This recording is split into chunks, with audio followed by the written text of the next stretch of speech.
দারুণ ফর্মে থাকা মুস্তাফিজকে আগামী ম্যাচে সানরাইজার্সের বিপক্ষে দেখতে পাওয়া যাবে না বলে টুইটার জুড়ে বেশ হা-হুতাশ করছেন চেন্নাইয়ের ভক্ত সমর্থকেরা।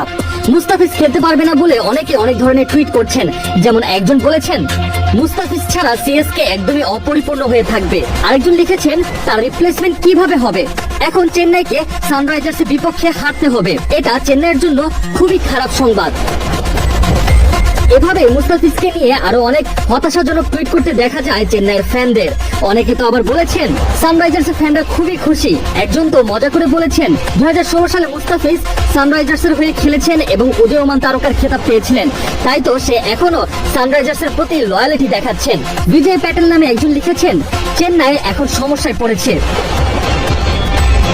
সত্যি মুস্তাফিজ চেন্নাইয়ের হয়ে দারুণ বোলিং করেছেন। এবার আইপিএল এর আসরের প্রথম 2 ম্যাচে মুস্তাফিজের চেন্নাই শুরু করেছিল জয় দিয়ে।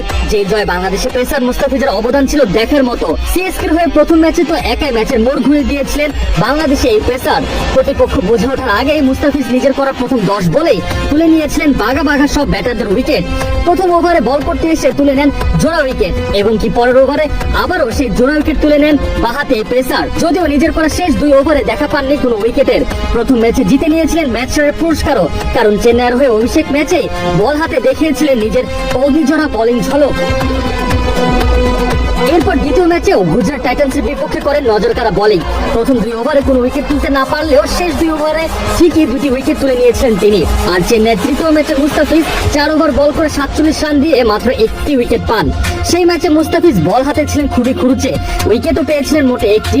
তবে 3 ম্যাচ শেষে 7 উইকেট নিয়ে এখনো সর্বোচ্চ উইকেট শিকারী তালিকায় শীর্ষে আছেন তিনি।